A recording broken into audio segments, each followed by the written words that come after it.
Hello viewers, welcome to IT System Admin and Information Technology Learning tutorial channel for you. Today in this tutorial I am going to show you how to show only display page in system settings on Windows 11 computer.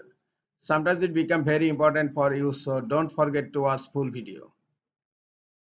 First of all, I am going to show you the settings. Right click on Start menu, click on Settings.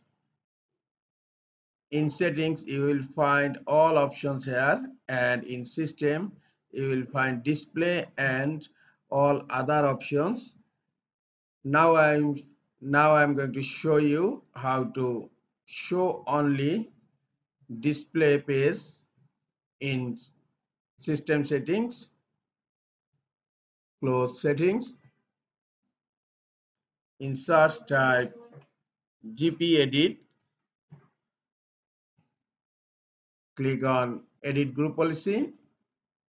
Under computer configuration, click on administrative template and expand it. Click on control panel. Here you will find an option settings page visibility, and now it's not configured. To configure it, right click on the setting and click on edit.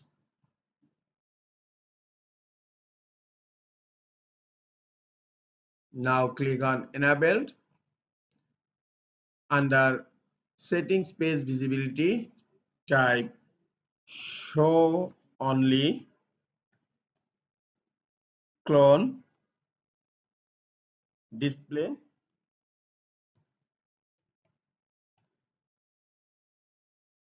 Now click on apply, then click on OK. To make this change immediately effective, you need to update the group policy. To update the group policy, right click on Start menu, click on Run. In Run, type GP update /force. Now click on OK. Updating policy. Computer policy update has completed successfully. Now I am going to check. Right click on Start menu, click on Settings. Look, in settings only system and display page are showing here. All other options are hidden right now. This is all for today. Hope this tutorial is helpful for you. Keep watching for next tutorial. Thank you very much.